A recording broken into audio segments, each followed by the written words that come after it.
నిజమైన ఉపవాసం, దేవుడు కోరుకున్న ఉపవాసం అంటే ఏంటో యెషయా రాసిన గ్రంథం 58వ అధ్యాయం మనం 7వ వచన భాగం నుంచి మనం చూడగలుగుతాం. 6వ వచన భాగం నుంచి కూడా మనం చదువుకున్నట్లయితే చాలా ప్రాముఖ్యమైన విషయాలు ఉంటాయి అక్కడ. దిక్కుమాలిన బేదలను ఇంట చేర్చుకున్నటయు, వస్త్రహీనుడు నీకు కనబడినప్పుడు వానికి వస్త్రములు ఇచ్చుటయు, ఇదే కదా నాకు ఇష్టమైన ఉపవాసం అని దేవుని లేఖనం సెలవిస్తుంది. ఈరోజు ఉపవాసాలు ఉంచున్నామని మనం చెప్పుకుంటున్నాం కదా, ఎందరో మనకు నచ్చినట్టు ఉపవాసం ఉంటున్నాం. కానీ ఏ రోజైనా దిక్కుమాలిన వారిని మన ఇంట చేర్చుకుంటున్నామా? వారు ఆకలిగా ఉంటే వారికి తినడానికి ఏమైనా ఆహారం ఇవ్వగలుగుతున్నామా?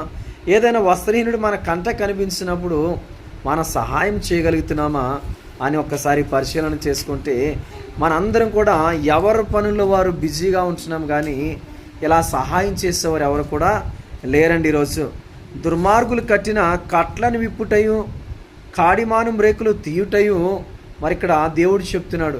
దేవుడికి కోరుకున్న ఉపవాసం, ఆయనకి ఇష్టమైన ఉపవాసం ఎప్పుడైతే నువ్వు బేదలను ప్రేమించగలుగుతావో, ఎప్పుడైతే దరిద్రుల్ని హక్కుని చేర్చుకోగలుగుతావో, ఎప్పుడైతే వారి ఆకలిని తీర్చగలుగుతావో.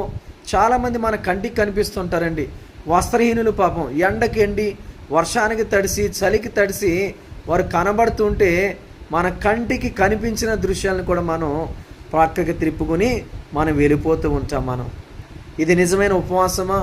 ఉపవాసం ఉండేవారు ఎలా ఉండాలో దేవుడు ఇక్కడ మాట్లాడుతున్నాడు. ఇక్కడ దిక్కుమాలని బేదల్ని ఇంట చేర్చుకొనుటయు, వస్త్రహీనుడు నీకు కనబడినప్పుడు వానికి వస్త్రములు ఇచ్చుటయు, ఇదియే కదా నాకు ఇష్టమైన ఉపవాసము.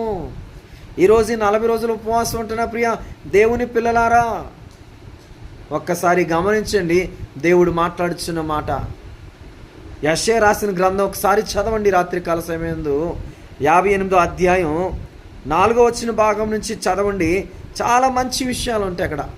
ఉపవాసమును గూర్చిన విషయాలు చాలా క్లియర్గా రాయబడిన మాటలు అక్కడ, చాలా స్పష్టంగా రాయబడిన మాటలు అక్కడ. ఇదే కదా నాకు ఇష్టమైన ఉపవాసము. అలాగను నీవు చేసిన ఎడల నీకు వెలుగు వేకువ చుక్కవలే ఉదయించునంటున్నాడు అక్కడ. స్వస్థత నీకు శీఘ్రముగా వస్తుందంట.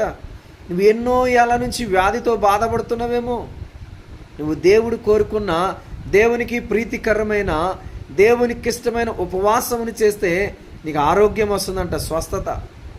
హల్లెలూయా. మరి ఇంకా చాలా విషయాలు ఉంటాయి. ఈ రాత్రికాల సమయంలో ఈ మాటలు మీరు చదవాలని జ్ఞాపకం చేస్తున్నాను. ఉపవాసాలు ఉంచిన ప్రతి బిడ కూడా గమనించవలసిన విషయం. ఈ మాటలు దేవుడు దీవించాలని కోరుకుంటున్నాను. God bless you.